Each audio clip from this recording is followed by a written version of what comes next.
सावितं च मे सर्वथा सारमादत्ते यथा मधुकरो बुधा। एक बार संपूर्ण प्रजा में अकाल पड़ गया। संपूर्ण प्रजा पशु महाराज के पास जाकर के कहने लगी, महाराज अकाल पड़ गया, कोई भी पृथ्वी पर, हम पृथ्वी में बीज डालते हैं, पृथ्वी बीज को ही निकल जाती है, कोई औषधि नहीं बन रही। पृथु जी महाराज को उपाय कीजिए।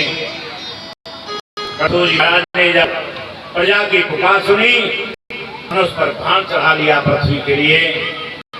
पृथ्वी हाथ जोड़ करके कहने लगी, प्रभु आपने ही तो रसातल से लाकर के 12 अवतार लेकर के मेरी रक्षा की, मुझे इस साधन दिया था कि प्रभु मैं आपकी शरणागत हूं, मेरी रक्षा करो। पृथ्वी ने कहा, ओ आजम जय महाभागम धर्मज्ञापन्नवत्सरः जाहि नाम विभूतानां कारणेवासो भवान्। हे शरणागत वत्सल, मेरी रक्षा कर प्रभु, बार बार रक्षा की प्रार्थना की। भगवान ने कहा, प्रभु महाराज ने, तुम बीज उगल नहीं रही हो, निकल जाती हो, तुम्हारा इतना दुस्साहस क्यों हुआ? बोले प्रभु इसमें मेरी गलती नहीं है, आपको पृथ्वी का दोहन करना चाहिए। यदि आप दोहन करेंगे तो अवश्य ही तो पृथु जी महाराज ने स्वयं मधु को बछड़ा बनाया, हाथ से सब अन्न आदि टंग रही है। ऋषियों ने बृहस्पति को बछड़ा बनाया और स्वर्ण पात्र अमृत आदि प्रकट की। दैत्यों ने प्रहलाद को बछड़ा बनाया, लोह पात्र में मदरा का आसल रूपी दूध निकला, जो मदरा निकली है दैत्यों के लिए निकली है। प्रहलाद को बछड़ा बना करके दोहन किया गया है। श्राद्ध देव ने अर्मा को बछड़ा बनाया और मृतिका मिट्टी के पात्र में काव्य रूपी क्षीर सिद्धों ने कपिल देव को बछड़ा बना करके आकाश रूपी पात्र का मंथन किया। इस प्रकार पृथु जी महाराज ने इस पृथ्वी का दोहन किया। पृथ्वी ने अन्न उगाए। उस शब्द से पृथु जी महाराज ने 100 अश्वमेध यज्ञ करने का विचार किया। 99 यज्ञ पूर्ण हुए। 100वां अश्वमेध यज्ञ करने ही वाला था, पूर्ण होने वाला था कि इंद्र अश्व को छल ले गया। इंद्र अश्व को हरण कर ले गया। अब तो इंद्र से उसको लाने के लिए पृथु के यज्ञ के लिए पृथु महाराज का पुत्र गया। सो आश्वम रूपम तस्माकं परहितस्वरा धीरा स्वपसमादाया पितुर्यज्ञं पेयवान्। पृथु जी महाराज का पुत्र उनको भी ले आया। उसका नाम विजितासुर रखा, तो अश्व को जीत करके लाया। वो विजितासुर हुए। जब 100वां अश्व यज्ञ हो रहा था, इंद्र सभी देवताओं से जाकर के प्रार्थना करने लगा। ब्रह्मा जी ने आज पृथु जी महाराज से निवेदन किया, प्रभु अपने यज्ञ को यही विराम दीजिए, क्योंकि इंद्र को यह भय लगता है कि 100 यज्ञ पूर्ण हो गए तो मेरे स्वर्ग को छीन लेगा। विचार कीजिए, इंद्र भी व्याकुल है। इंद्र को भी दुख है कि किसी के 100 यज्ञ पूर्ण न हो जाएं। और 99 यज्ञ पूर्ण भी हो जाते हैं, 100वें यज्ञ पर ही अश्व चुरा करके ले जाता है। क्यों इंद्र 100वें पर ही क्यों चुराता है? 98 पे कभी नहीं चुराया। अभी आपने कथा सुनी हो कि 98 पे अश्व को चुराया हो, नहीं, 99 पूर्ण हो जाए तब।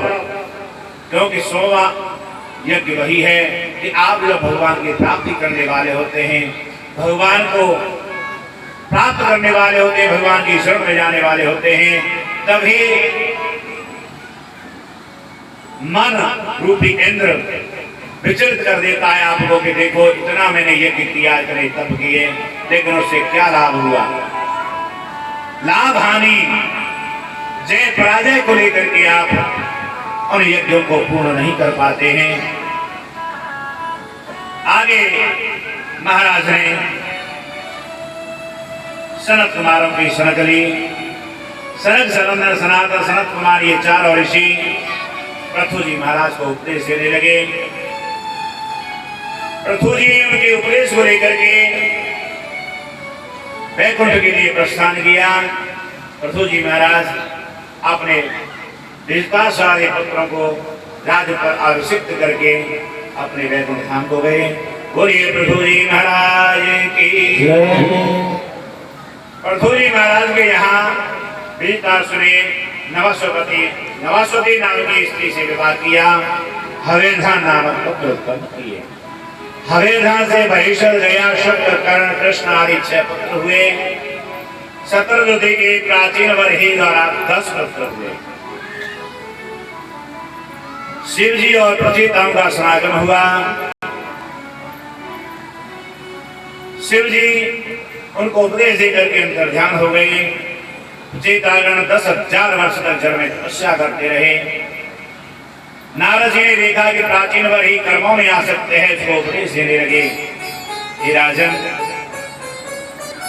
पुरंजन उपाख्यान वर्णन किया। ये जो शरीर है यही पुरंजनपुरी है। इसमें जो जीव है वही पुरंजन नाम का जीव इसमें रहता है। 5 फणों वाला जो 5 प्राण है वही 5 फणों वाला नाग इसकी रक्षा करता है। जरा नाम की कन्या इस पर बार बार आक्रमण करती है। जरा माने वृद्धावस्था, बुढ़ापे के लोग बार बार इस पर आक्रमण करते हैं। फिर भी हम उनका उपाय कर लेते हैं। दांत फड़ गए तो दांत भी मोड़ के लगा लिए।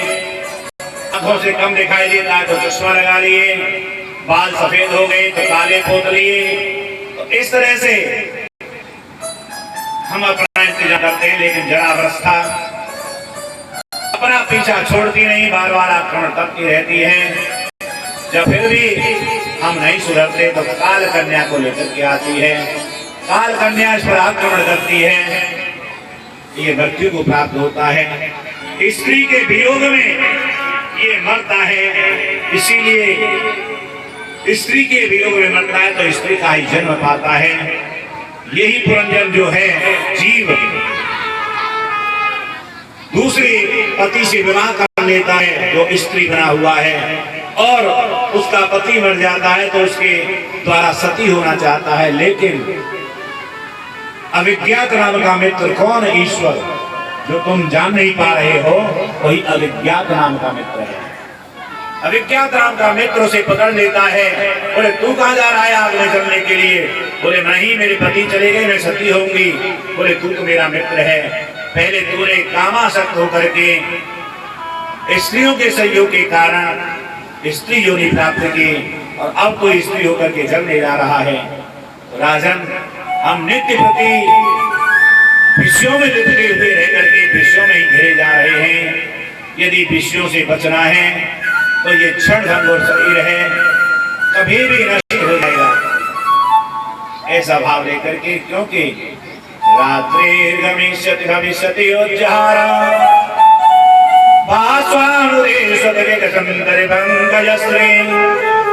एतद्विचिन्तयति कोशरथेन्द्रेषि हाहं तहं नरनेन्द्रजयोज्जहारा।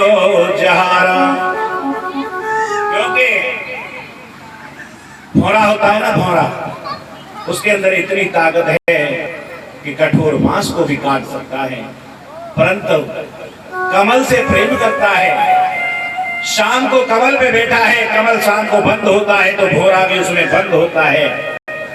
चाहे तो काट सकता है कमल की कलियों को, लेकिन नहीं काटता। क्यों? सोचता है कोई बात नहीं, रात्रि बीत जाएगी, रात्रि बीत जाएगी, सवेरा होगा, सवेरा होगा, सूर्योदय होगा, सूर्योदय होगा तो कमल खिलेगा, मैं फर से उड़ जाऊंगा। सोचते सोचते ही मदमत हाथी आता है, उस कमल को उखाड़ करके अपने मुंह में डाल लेता है और भौरा अपनी जान गवा देता है। राजन, ये भौरा की नहीं तेरी कथा सुना रहा हूं, जो तू सोच रहा है कि कल भजन करूंगा, कल कल करते करते ये समय व्यतीत होता जा रहा है, लेकिन वो कल नहीं आने वाली। एक दिन काल हो जाएगा, तुझे भी ग्रास बना लेगा। इसीलिए कल की प्रतीक्षा न कर, शाम की प्रतीक्षा न कर।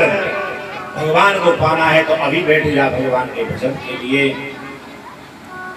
ये प्रयोजनोपाख्यान के माध्यम से भगवान ने उपदेश दिया, क्योंकि क्षण भंग और शरीर है, क्षण भर में नष्ट होने वाला है। पुरंजन की व्याख्या करने के बाद प्रचेताओं को उपदेश दिया। प्रचेता वन को गए हैं। आग्नेय ने जम्बूद्वीप की प्रजा का फिर धर्मपूर्वक पालन किया है। इसी वंश में आग्नेय के महाराज नाभि हुए और नाभि के कोई संतान नहीं, उन्होंने यज्ञ भगवान का पूजन किया, पुत्र कामने से यज्ञ किया। भगवान प्रसन्न हुए, बोले कि मैं स्वयं ही आपके यहाँ पुत्र के रूप में अवतार करूंगा। हरे नामेव नामेव नामेवेमेव जीवनम कलो नास्तेव नास्तेव न गतिरन्यथा। हरे नामेव नामेव। उन नाभि राजा ने केवल हरि नाम को धारण कर लिया, नित्य प्रति हरि का चिंतन करते रहे। उसी फलस्वरूप प्रभु की कृपा से भगवान का एक और अवतार हो गया। बोलिए ऋषभदेव भगवान की। ऋषभदेव भगवान का प्रागट्य हुआ। ऋषभदेव ने इंद्र से प्राप्त जयंती नाम की पत्नी से 100 पुत्र उत्पन्न किए। 100 पुत्रों में सबसे बड़े हुए भरत, जो श्रेष्ठ और प्रतापी राजा हुए। उनसे छोटे कुशावर्त, ऐरावत सहित अनेकों भद्रसेन आदि 9 पुत्र हुए। उनसे छोटे कवि, हवि, अंतरिक्ष, प्रबुद्ध, विप्लायन, आविर्होतो अथा दुर्लभ, चमसत्र, भाजन, ये 9 पुत्र हुए। ये परम विद्या के विशारद वेदज्ञ ऋषि हुए। 19 पुत्रों के विषय में ऋषभदेव ने ऐसा वर्णन किया और शेष 81 पुत्र भगवान के वेद ब्राह्मण हुए। ऋषभदेव भगवान ने अपने 100 पुत्रों को उपदेश दिया और उपदेश देने के बाद भगवान का भजन करते हुए